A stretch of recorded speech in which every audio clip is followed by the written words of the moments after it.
Good morning, good afternoon, and good evening, everyone. Thank you so much for joining for today's Canvas training session.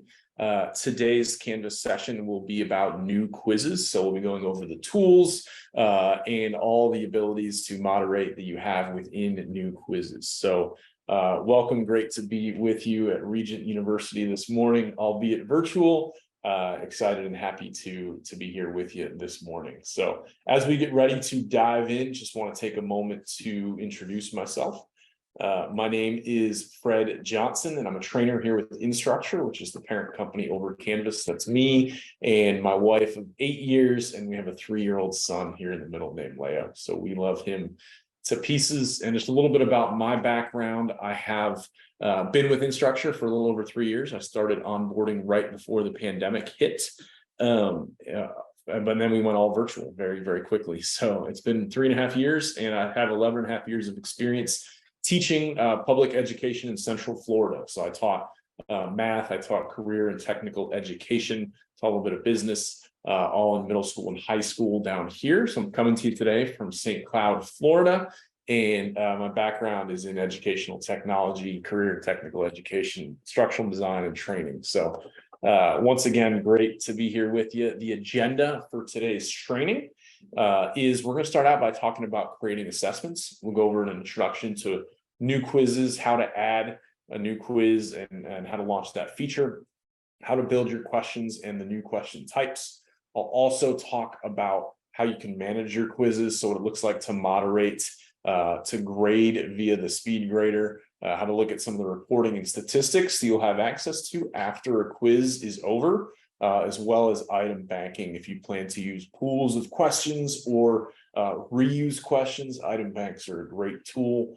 Then we'll also talk about migrating quizzes. If you have any quizzes from our previous platform called Classic Quizzes, you can turn those into new quizzes, and we'll talk about how to copy and duplicate. So that's the plan for today. We'll have some hands-on activities where you can pause your screen and complete those activities as well. So without further ado, what is new quizzes? It's not that new anymore. It's been around for a while, but it is an enhanced quizzing platform, and that integrates with Canvas. It's still an external tool because we do have two quizzing platforms running concurrently. So you'll see classic quizzes and new quizzes obviously being a little bit fancier and having some more options that you can work with. So that's why new quizzes looks a little bit different. It still functions as an external tool. We have some new question types, which are a little bit more fun and engaging, as well as add extra deterrence toward academic disintegrity, if that's a word. Questions like hotspot, ordering, and stimulus questions, which I'll go over. And you have the ability to shuffle your questions as well as your answers, which is new. Before, you could just shuffle your answers, not the questions.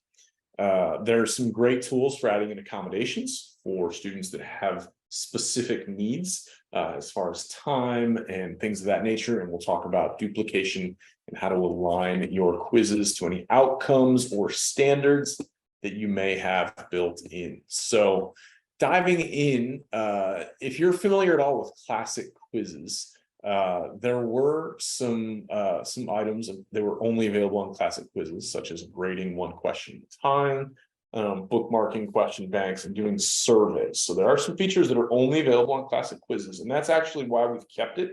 Some people have requested that they want to use these features, so we've hung on to classic quizzes and don't feel the need to exclusively use one over the other. You can use whichever one works best for you in your unique circumstance. But both classic quizzes and new quizzes give you the ability to import question banks, to regrade and reorder questions, to allow for multiple attempts on a quiz, to assign quizzes to specific individuals, and to use time limits. But with the new questions, we've got newer interactive types, which I'll show you. The ability to shuffle answers by question, as well as shuffle your questions and customize point values. So if you have some questions where there are certain answers that are more right than other answers, instead of just correct and incorrect, you have that as an option as well. So I want to take some time to demo what it's actually going to look like to create a quiz. So I'm going to dive into a live instance of Canvas here. And if you're practicing at home, you can open up yours as well. Although don't feel the need to follow along on your screen, because I will give you a chance to practice as well. So let me get a mouse pointer going here so you can easily see my screen. And I'm going to zoom in just a little bit. So I'm demoing in a sample course right now called Skyscraper Architecture, which is unlikely that's the course that you're working in, but all the tools that I'm going to show you apply toward any course in any content area.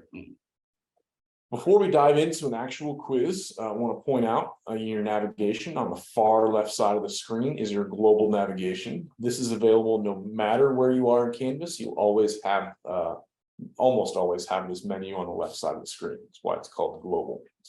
And then you have your course navigation, which is specific to your course. So you'll see the quizzes menu on the course navigation, which means the quizzes that you see there are specific to this course. So when I click quizzes, which may be higher or lower on your menu, and you can adjust that in the settings, it'll take you to your quizzes index page. This is where all of your quizzes live. So this is where you'll see a list of all the quizzes and the names of those quizzes here. You'll see these little icons next to them. And just to explain the difference real quick, if they're filled in, that means they're a new quiz. If they're not filled in, that means they're a classic quiz. And this is also where you'll come to create your quizzes. I do want to point out before we actually dive in, you'll also see your quizzes in the assignments area, because assignments includes anything graded.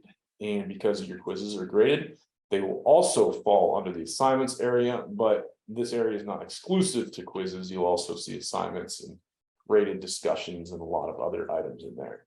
So while you can access your quizzes from the assignments area, you can't create a quiz in the assignments area. So heads up.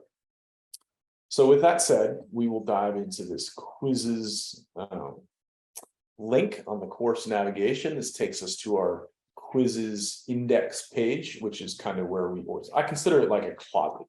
This is where the closet of all my quizzes live. And this is where I can come in and manage those or create new ones. And that's what we're going to go over right now, is creating a quiz. Also create a quiz from the modules page. So I'm going to click plus quiz. And from here, it's going to ask me, typically it'll ask me, do I want to create a classic quiz and a new quiz? Which one do you want? And so today's training is on new quizzes. So obviously we'll use new quizzes, but there are times when you might use one over the other.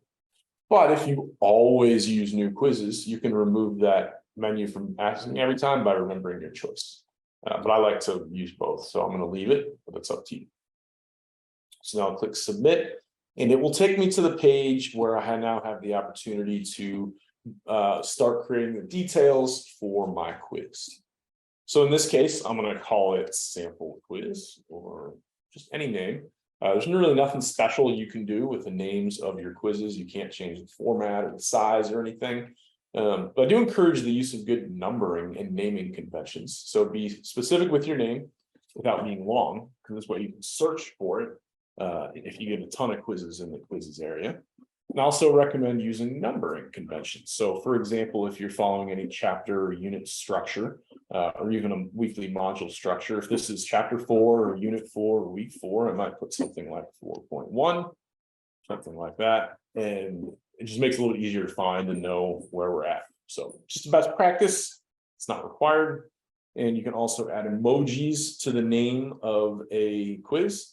So that may or may not be beneficial for you. It's the only way to really add color or spice it up at all. It's also where you'll change the point value. So in here, you can choose how many total points your quiz will be worth for your students.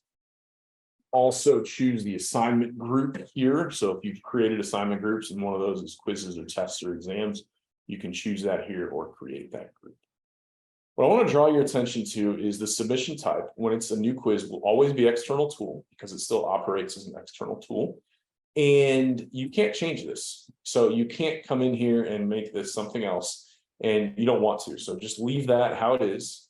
And the last thing I'll demonstrate here is that this is where you're going to choose who the quiz is assigned to. It defaults to being assigned to everyone in the course. But in the event that you only want to assign it to specific students, you can click on their names or specific sections you have a morning class and a night class, and you only want to give that quiz to, the evening class or something like that, you could assign it to a specific section. So with that said, that's kind of all the details that you build out on this page. You're not even really creating the quiz or doing anything with the quiz here. We're just creating it, and then you'll click build. This takes me to the area where I'm going to go in and actually start creating my quiz questions and my settings. So I want to take a moment to stop here. And for those of y'all that are watching the recording, what I want you to do now is take a few minutes to practice doing what I just went over. So what you'll do is from the quizzes index page or from the modules page, I want you to create a new quiz by clicking that plus quiz button. Then you'll select the new quizzes if it asks you which quiz option, and fill out some assignment details, such as the name of the quiz and the point value and who it's assigned to, perhaps the due dates, and then click build. So take a couple of minutes to practice that, pause your screen, and when you're done, go ahead and unpause and you can rejoin us. All right, welcome back. I trust that you were able to get in there and practice building and creating an assignment, a quiz. And so what we're going to do next is start building our quiz. And before we actually create a question, I want to draw your attention to what the screen kind of looks like. On the left side, you'll see this question navigator, which will make more sense later. But as you're building the quiz, it'll remind you how many total points you have, the title and the instructions, and it's an easy place for you to move questions around if you want to change the order. And if you want more space, you can collapse that. If you click return, it's going to take you back to your Canvas kind of menu that you were at before. And when you're done or midway through the quiz and you want to see what it looks like for your students, you can preview it here.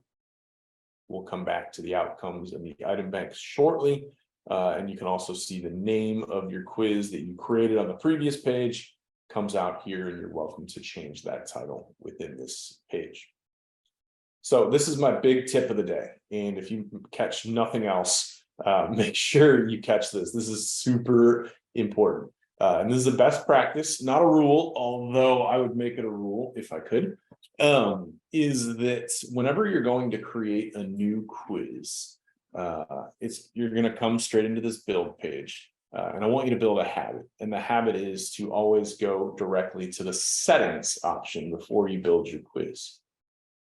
Why? And I kind of link it to like every time I get in the car, I just automatically put my seatbelt on. Like I don't have to think about it. It's just second nature. It just happens. I've built this habit. So every time I go to build a quiz, I go straight to the settings page. And so that's my recommendation to you. Whenever you get in here, go straight to settings. Why?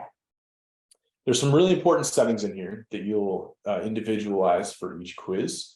And what tends to happen is if you don't come here first, you'll finish your questions and you'll click return, and it's very easy and common to forget to come back into those settings. These settings are important. All of them have some level of importance, but the last one is extremely important. If you don't adjust the restrict student result view, it's possible your students will be able to see all of the answers as soon as the quiz is open. And so you want to make sure that you're actually adjusting these settings before students take the quiz. That's why I say whenever you get into build your quiz and you click create, step one is always go straight, excuse me, to your settings page. So I'll briefly go over what settings you have here. Some of them are fairly self-explanatory. First one is shuffle questions, meaning that the questions will show up in a different order for each student. This is a great way to, if you have students that are on computers next to each other, I can't look over at the student next to me and the first question for me will not be the same as the first question for the other student. So a little deterrent to cheating there as to shuffle the question order. There'll be times where you don't want to do that if you have to have the questions in a certain order, but I tend to like that one. And then shuffle answers, meaning if you have a multiple choice or multiple answer question, those questions will appear, or those answers will appear in a different order. So we don't have A, B, C, D, but if you have 4 answer choices, those answers would appear in a different order for each student, which also, you always think of those students who are like, hey, what's answer number 3? C. Okay, I'm going to put C. Well, C is different for each student if you shuffle the answers.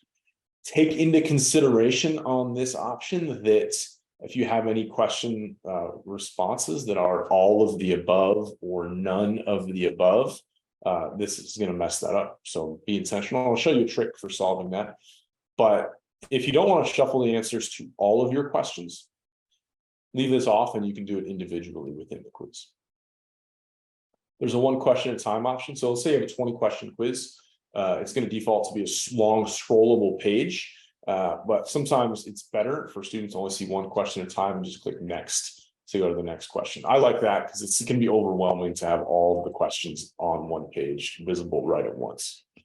And then you can allow backtracking, meaning a student can do question 1, 2, 3, 4, and then go back to question 2, they can jump around. If you don't allow backtracking, once a student gets to question 2, they can't go back to question 1. Can require a student access code. This is just having a password for your quiz. The example I like to use for this is, let's say, you're teaching a live or hybrid course and you need your students to come in and you need to explain something before they take the quiz. I might have all my students come in and then, all right, I need to explain this. I need everybody quiet. I need the setup a certain way. Now I'm going to give you the password and you can start. So it's kind of an additional layer of getting students to start after you want them to. And you can change the access code. Like if you have different sections in the morning, they start to take the quiz, but you don't want the afternoon students to take it kind of in the in-between time. You could adjust the password in between classes. The time limit feature, we'll put a timer on each student's quiz, and I'll show you how to moderate that for students with accommodations. But whenever you put whatever time you put, let's say 30 minutes, as soon as the student starts the quiz, that timer will start to tick down. Timers do give some students anxiety, and there is a way to hide the timer. It's still ticking, but students wouldn't see it if there are any issues like that. I recommend always using a time limit. And a couple of points about the time limit. It's not like a standardized test where the teacher says, all right, 30 minutes from now, and there's 1 timer for the whole class. This timer works in the way that as soon as the student presses start, their timer starts. So while everybody may have 30 minutes, that 30 minutes may not start at the same time for everybody. Also, it doesn't take into consideration any tech issues or anything like that. So there's a power outage or Wi-Fi outage or network error, fire drill, emergency drill, this time will continue. You can't stop it. You can do some things to give students another shot, but that time will continue. So keep that in mind. I personally would always put a time limit, even if it's not a necessarily time limit type of quiz, because inevitably I would always have a student who would start a quiz and stop halfway through or forget to submit, or when they're done, they just close their laptop and it doesn't get submitted. And then the student's not getting any credit, even though maybe they completed the vast majority of the quiz. If you put a time limit on there and say they put like a 3-hour time limit, even though it was a 30-minute quiz, 3 hours after they start, even if they close their laptop, the quiz will submit for them. So I like that feature because they don't have any quizzes just kind of floating out there that are unfinished. I know after a certain amount of time, it will submit itself. Filter IP addresses, you'll only use if you have like a computer lab where students, like a testing lab, and they can only test on certain computers. You can have your tech guy put in the IP address range there. It's not as common. If you click allow calculator to put an on-screen calculator for all questions, so you can allow that for any sort of math or science that might require it, or business. But in the case that you might only want a calculator for specific questions, you can untoggle that and you can turn it on for certain questions. Allow clearing just let students remove their answers. Allow multiple attempts can give you the option to allow students to take the quiz more than once. And if so, Canvas has some follow-up questions for you. So it's going to do some math and it wants to know if they take the quiz more than once, which score are we keeping? Highest or average or most recent? And how many attempts do they get? Is it unlimited or do they get a certain amount of attempts? You can also require time between attempts. So instead of students saying, I was going to take, I know I get 3 attempts, so I'm just going to take it, see what the questions are, and then go study and then immediately retake it. Well, you can require a 24-hour wait or 48-hour or 1 week or 30 minutes or whatever, you can allow or set that the students have to wait a certain amount of time before they retake. And then the last and probably the most important is the restrict student result view. Here is where you're determining what will students see after they take the quiz. When they click submit, you want them to see their score. And if so, you can show points awarded over points possible. Do you want them to see what they put? If so, allow them to see their response. Do you want them to see the correct answer? And you want them to see if their answer was correct. You want them to see the feedback. So I'm not going to tell you which ones to put because every class is different. And then you have some quizzes that are like high stake exams, others that are just a quick knowledge check or a survey or something like that. So use your judgment as an instructor, as a teacher, as a professor. Use your judgment as to which of these are going to be appropriate. If the students can take the quiz more than once and you're showing the correct answers, there's nothing stopping them from retaking it and knowing all the correct answers now. So consider that. There may be pre-tests that you want them to see the answers after, and there might be higher stake exams where you don't. So every quiz, you're going to probably have a unique set of boxes that you'll check for this. Just be wise in how you do it and know that it's live. So perhaps you want students to take your quiz and not see the correct answers until, maybe a day or two later, you're going to do a review. So student will take the quiz, they'll see this, but not their responses are right or wrong. And then maybe 24, 48 hours later, you want to do a group review of the quiz. You can turn this on and then students can see it during that review. You can even turn it back off after the review. So this is a live kind of option. And so you can adjust this as works best for you.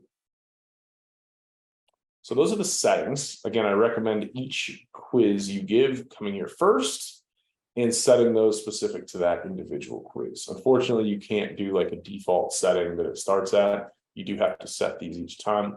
And while this took a while, you don't have to use all these each time. It's generally a lot quicker. I was just going through all of them.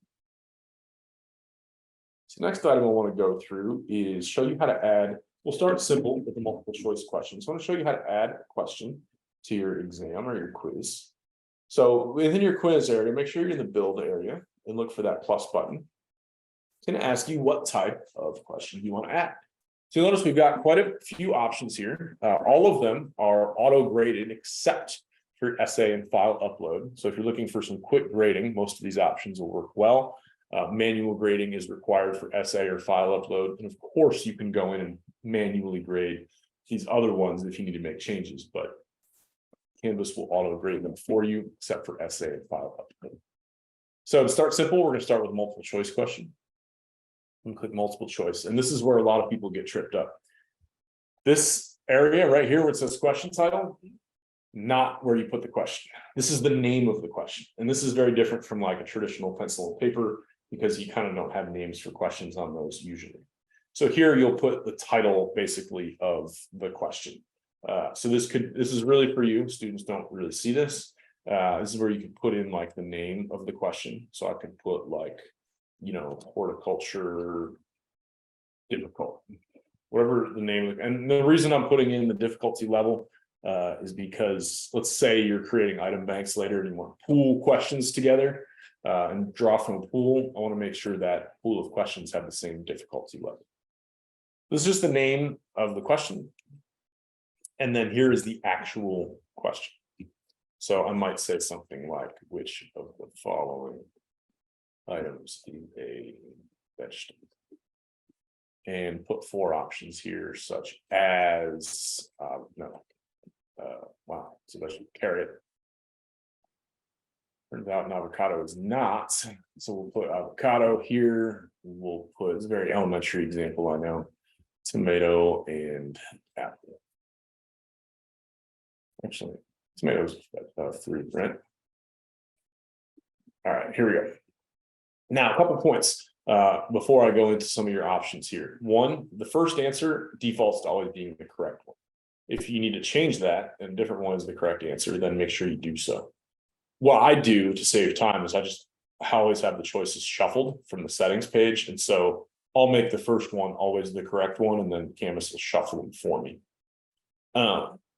You will see a shuffle choices option here, but if you already in the settings put that they're shuffled, you don't need to do it again. But this would only be if you're shuffling the choices on some questions and not others.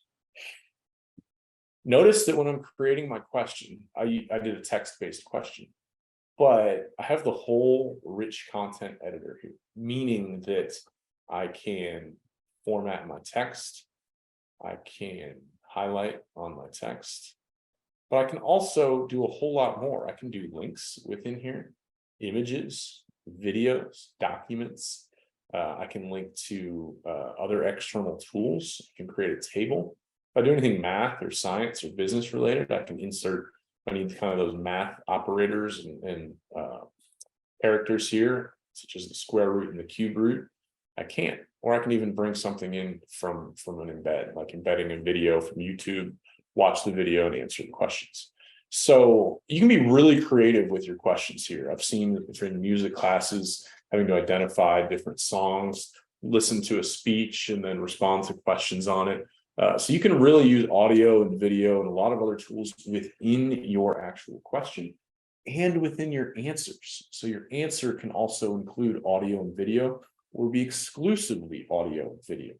So I might be identifying, a certain time in history, and each of these has, or identifying something from the speech, they have to identify the audio within it. So you've got a lot of creative options you can use within your quizzes as far as building your questions and your answers. This is where you would come in and add pictures, video, and so on and so forth.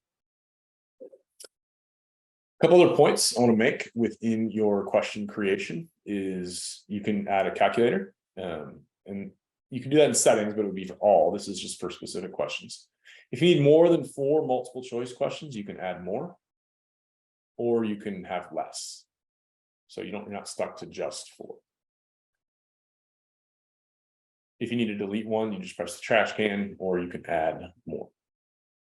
Now, you're going to notice these little comment looking things over here. This is for feedback after the quiz, though. If you want to give students feedback on their responses, you can give specific feedback based on whatever response they gave, or general feedback, which is the one down here, meaning it's irrelevant which one they put, they'll get feedback just based on if it was right or wrong. So this is a great tool pedagogically to help students understand why they got something right or wrong. A little bit time consuming to add feedback, but very valuable. So keep that in mind as you're budgeting how long it takes you to create a quiz. So this is where you can add individual feedback and per question or per answer, or general feedback. Now, you don't have to leave feedback every time. So it's just a tool that you can use. And the last point I want to make is here's your point value. So this is where you determine how many points this question is worth. And I can choose 5 points or 10 points, or the defaults all being 1 point. So a couple of important things about this point value. First, make sure if you are doing different point values, like if you're not using the default 1 point, make sure you change this up front. Like get in the habit of changing that maybe first before you build the question. Because if you build out the question and you make 50 questions and then you're like, okay, I want to change the point values, you have to go back into each question individually to adjust those point values. Very time consuming. So it's best to do it as you go. If you want to do specific point values by answer, maybe certain answers are more right than others, you can set specific point values there. And again, you can shuffle the choices so that when students see this, they'll see all these mixed up in a different order. That doesn't work well when you have an all of the above or none of the above. So if you do have an all of the above, you want to make sure that that doesn't get mixed. You can still use the shuffle feature, and then you'll notice these locks on the right side, and then I can just lock this option. And now these first 4 will get shuffled up, but the last one will not. So this way it's locked in place. So that's a great way that if you do have those all of the aboves, none of the aboves, you can make sure those stay in place. And we'll come back to it later, but this is where you would add your item to a bank if you plan to reuse this question or use it as part of a pool of questions. So once I'm done with the question, I'll click done. Got my first question on here. I can come back and edit it if I need to make changes to it, or I can duplicate it if I want to make a similar question with similar settings rather than starting from scratch. So what I want you to do now, we're going to dive into another hands-on activity. Those of y'all that are watching the recording, want you to take some time to, within your new quiz that you're creating, press that plus icon and go ahead and create a new question. We'll start out with multiple choice. We'll get into the other options later. So start out creating a multiple choice question, add a question title, a stem, add some answer choices, practice with the feedback and those different options that you have there. So pause your screen, take a minute to do that, and then you can rejoin us. Those of y'all that are here, I'm also going to take a 1-minute break, and then we will rejoin. Right back. All right, thank you for your patience. And those of y'all that are on the recording, I hope you were able to create a new question, multiple choice question, and add in some of those different options there. This time, we're going to go ahead and move on, and I want to talk about the new question types. So you'll notice when you click that plus button to create a new question, you get a plethora of different options. We actually have 12 different options plus stimulus, which I'll go over in a second. And each one has sort of some specifics to it. So some of the new ones we have available are your categorization questions, your ordering questions, as well as your hotspot. So I'm going to go over a few of these that are my personal favorites. And some of them are similar. Multiple answers, very similar to multiple choice, except that you get several options instead of just choosing one correct answer. True, false is just two possibilities. Either it's true or it's false. So I do want to take a second to go over a few of the new question types. So we got our multiple choice question. And again, as I open up this menu, I can see kind of a summary of where I'm at. I can duplicate this question if I've got a similar one, or I can go ahead and create a whole new question. I want to start out with the hotspot question type, which is my personal favorite, and we'll call this geography easy. Again, I'm naming this just kind of what the topic is and the difficulty level. The reason I put difficulty level is in case I'm pulling from a pool of questions. So I'm going to add a question stem, which is the actual question here. So again, don't type the question up here. In this case, what we'll do is we'll pull in a picture, and students have to pick a part of the page. So let me grab my picture first. It has to be a picture that's on my computer. So I'm going to use this, this map in this case. So I'm pulling up a map, and my question for students is locate the state of Virginia on the map. So for a student to get this correct, they would have to click on a certain area of the map where Virginia is. So what I'm going to do is I'm going to draw around the state of Virginia. And if a student clicks here, anywhere in this box, they get a correct answer. Now, this box also includes a few other states. So if this doesn't work, I may choose maybe more of an ovular shape, which is still getting a lot of what looks like West Virginia in there. And some other states, a little bit of North Carolina, it looks like. So I want to be really specific. I'm going to use this polygon tool, and I can just draw right around the edge state here. And I can be quite a bit more specific. So now a student would have to click right in this area to get this answer correct. It's pretty simple to create. I can only do one box, so I can't do several areas. And from here, I only get the option to make an on-screen calculator, change the points, and add to an item bank. It's very simple to create this. A lot of ways to, a lot of uses for this when you're identifying something, maybe in medical or engineering or business, you have to identify something in a picture. There's a lot of great uses for this, and it's a little bit harder to cheat on these questions. So pick a point value, we'll say 5 points, and done. I've got 2 questions, and I can look here and see, and this is a great place to come in. I can move the order of my questions and see my total point value, so on and so forth. That's your hotspot question. We'll click the plus, and I'm add another one. So in this case, we'll do categorization. And again, this is not where the question goes, this is the title. So I'm going to call it horticulture easy or medium, or whatever the difficulty level is. And now I'm going to say, put the following items in the correct category. Again, I can use images, video, I can add audio instructions, I can record myself giving instructions. That's a great tool to add here. And then I'll pick the categories. So in this case, I might have, again, fruits and vegetables. This is the name of my category. And I can add additional categories as well, as many as I want. And so in this case, fruits, I've got my apples and my bananas, grapes. And my vegetables, we've got my carrots and my potatoes and spinach. And I don't have to be the same amount, so I can add more items to specific sides. Don't have to be equal, and I can add distractors, which don't really fall into any category. And I can add more categories if I want. Again, I get my options and I can choose my point value. Always recommend doing that up front.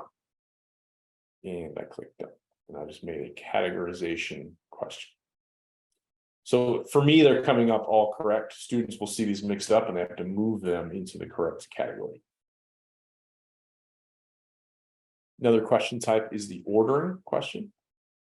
So here I'm going to put the order, and we'll call this history medium, and the actual question. So I might say, put the following events from US history in chronological order, right? So I might put something like 1776 to today, or whatever my labels are. I don't have to have labels.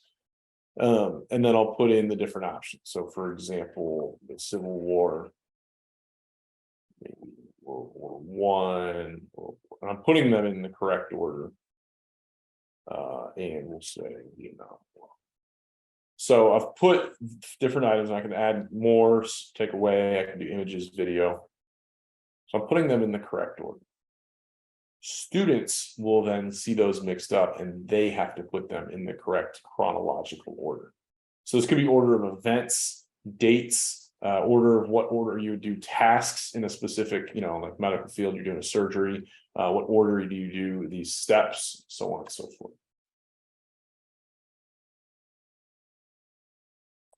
And another question type, come in here, and we'll do a fill in the blank question. For fill in the blank, call it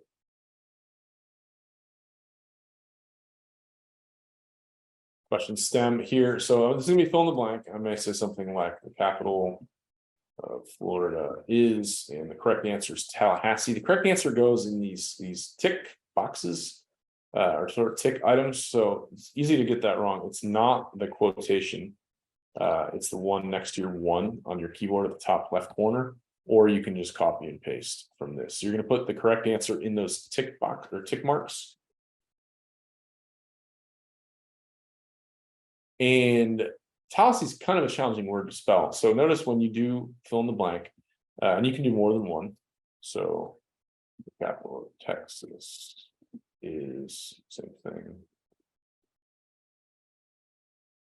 So I can do many of these if I want, do more than one. And then I get to choose. Do I want to do open entry, where they just type in an answer, drop down, or word bank? For the correct answer, does it just have to contain the word? Does it have to be an exact match or close enough? Or can I specify some correct answers? So because Tallahassee is kind of a hard word to spell, I might want to do close enough and say, as long as you're within 2 letters, we're good. Or you can say 2 letters, and if you don't capitalize the T, that's okay. Or if you want an exact match, it has to be exactly like this. But a student might put a period after it. That's another reason I might want to do the close enough. Or I might just specify, hey, here's some common, misspellings, and include the common misspellings. So I have some different options for how to play the fill in the blank questions. Typically, I like the close enough, and then in this case, I can choose how many letters off they can be and still get it correct. And I like to ignore case, but that's a personal preference. Here, I'll do close enough, as long as they're within 2. And then the last new question type I'll demo is your formula question. So this is for math or maybe physics or business or whatnot. So I may say business easy whatever it is.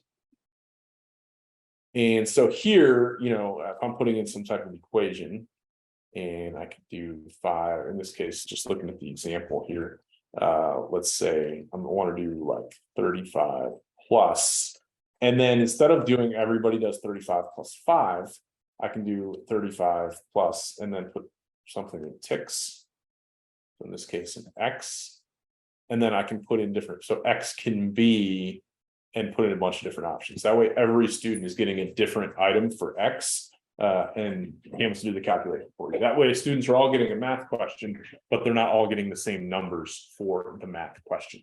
So this is a great way for me to have students get variety in what questions they're getting. And I spelled algebra wrong. So these are some of your new question types, and this is where you'll put in your possible solutions, and you can include how much margin of error there is for the correct answer.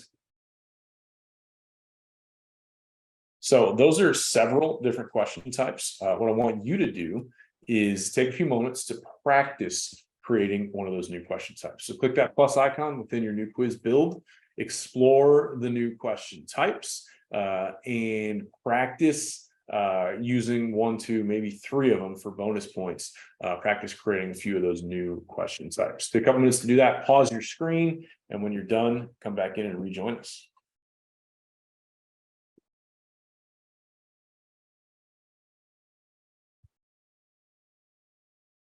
All right, welcome back. Hope you're able to practice with those new question types. A couple considerations I want to go over first.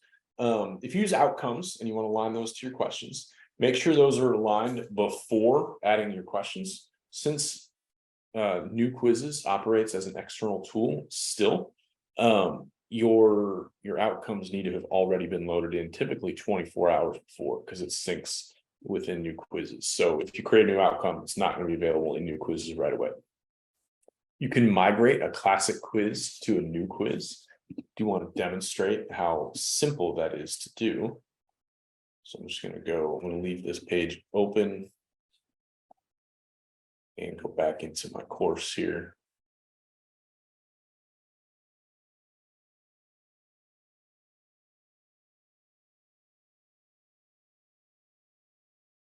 I'm in my quizzes area and I have a classic quiz, and I want that classic quiz to become a new quiz. Instead of recreating it in my drop-down menu, I'll get an option on my quiz. Let's see here, to migrate it. And when I click migrate, it'll turn my classic quiz into a new quiz. And so you can't, that doesn't work in reverse. You can't turn a new quiz into a classic quiz, but it's a great quick way if you have quizzes already made in classic and you want them to be in new quizzes. They're there. You would have to check them and double check, and then you can add to them. So you can share new quizzes, copy them, share them to the comments, share them with other teachers if you create a great quiz.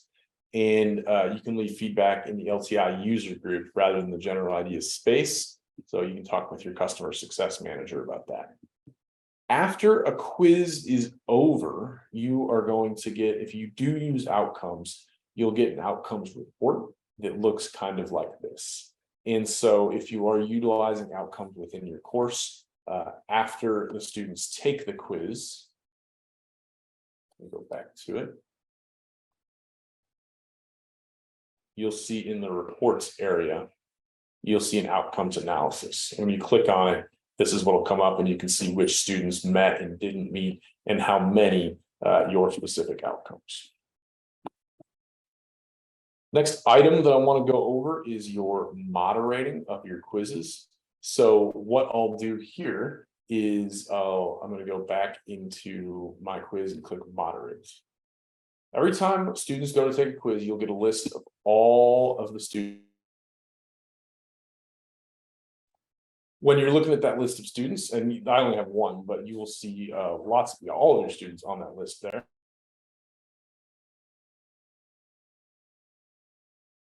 And from here, you'll get a list of how many attempts each student has, what score they got, how much time it took them. Matter of fact, let me open up another one that has this listed out so you can see.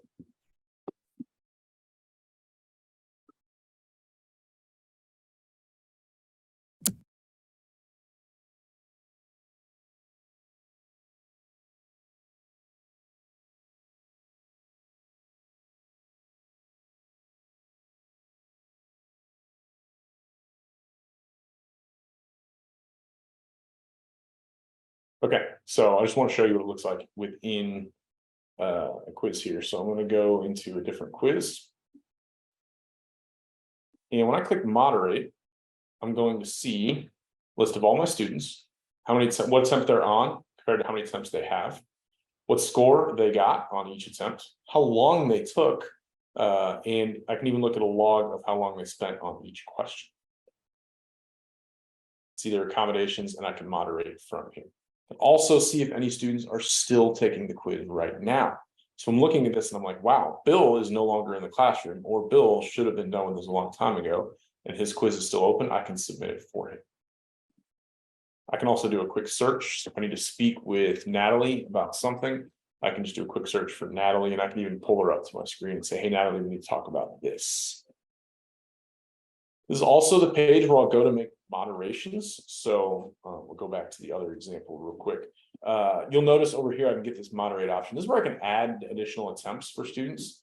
So with this quiz, they got 3 attempts. But if I want to give them an extra attempt, I can add additional attempts here. Maybe they had an error. Maybe their laptop caught on fire. There was a fire drill. There was power went out during their quiz. They need an extra attempt. I can add those here, and I can add additional time. So for the time limit, if they want extra time for any reason, I can add a time. I can add a specific amount of time here, hour, 30 minutes, or I can remove the time limit altogether. If I do that here, it only applies to this quiz, but maybe you get a student that has an accommodation that every time we take a quiz, they need unlimited time, or every time we take a quiz, they need double time. This is where you'll come in, and if I click on the pencil rather than the moderate area, when I click the pencil, it'll let you know whatever settings you change here will apply to all future quizzes for the student. So a great way to set that ahead of time, and you can add an additional 30 minutes, remove time altogether for that student, or you can say you get double time, 2 or 1.5 or whatever it is. And it'll remind you here, this student gets this time accommodation. Let's see that here. So that's a great way to, within the quiz, or within your moderate area, make those adjustments. After each quiz, you will also get a quiz and item analysis, and you can see your high score or low score, mean score for each question, as well as the mean elapsed time. And for each question, you'll get a drop-down menu, and you can see how many people chose specific answers, get the difficulty index. So there's a lot you can see after a quiz is over when you want to review and look at your own stats on that quiz.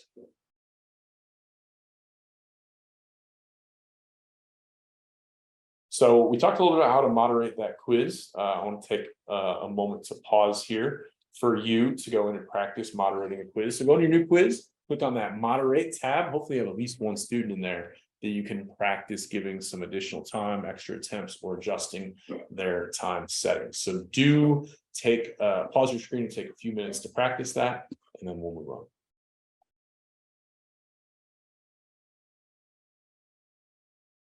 All right, hope you were able to practice that moderation area. A couple other points I want to go over before we look at a couple other tools is when you're done creating a quiz, do recommend before you put it out there for students to always preview it and see what it'll look like for your students.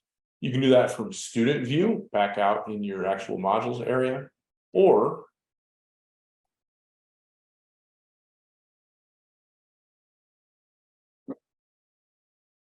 you can do that from here and click the preview area. This is a good way to take your own quiz, make sure everything's working the way that you want it to. So I'll respond to my own questions. Make sure they are mixed up properly. So in this case, I've got to put these in order. So you can see what it'll look like for your students to put these in order. Have to collect on the correct area. You should get 100% on your own test. And if you don't, then either you got something wrong or you maybe put something in incorrectly.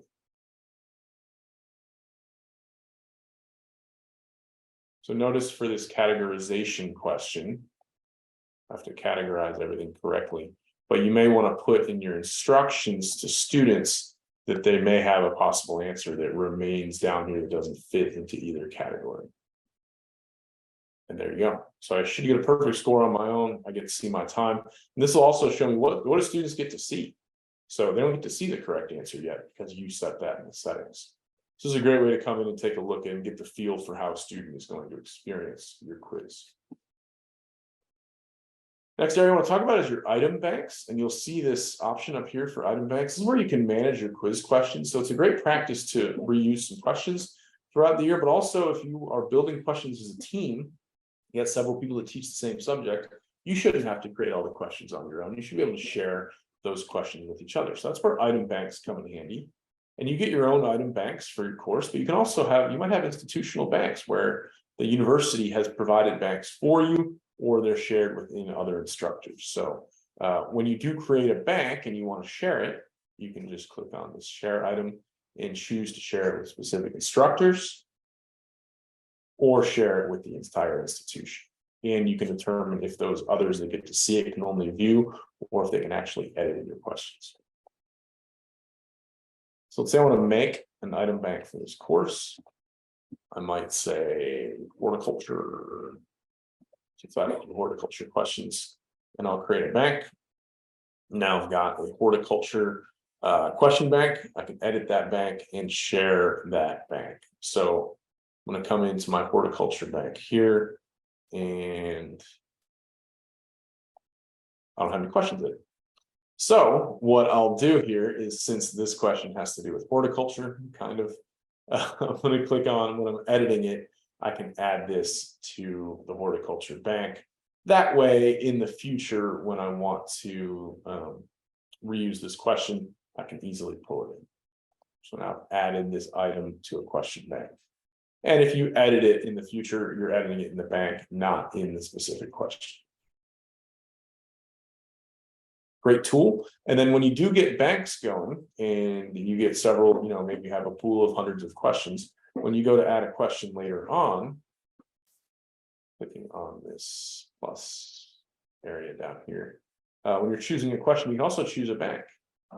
And maybe I can choose within a certain question bank, I can choose all at random. And so what I can do is actually pull questions from my bank here.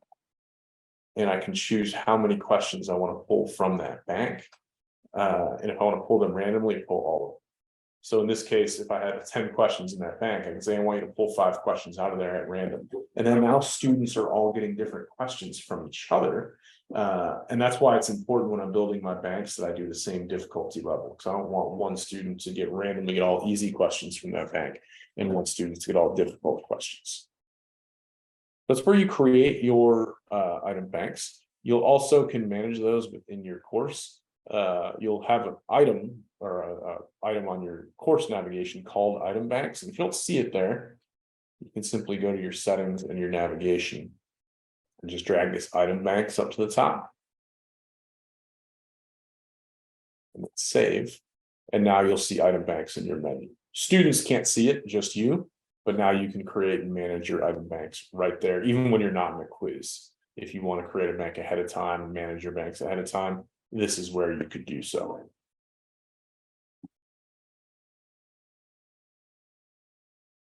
So some cool things you can do with your item banks is, once you have those set up, like I said, you can share those with other teachers across your institution. So you can be building your banks together and kind of have a shared pool of questions to use for your quizzes based on topic. So let's take a minute to practice. Go ahead and pause your screen, create an item bank, open a quiz, and place a question from your quiz into the item bank. Pause your screen and take a minute to do so.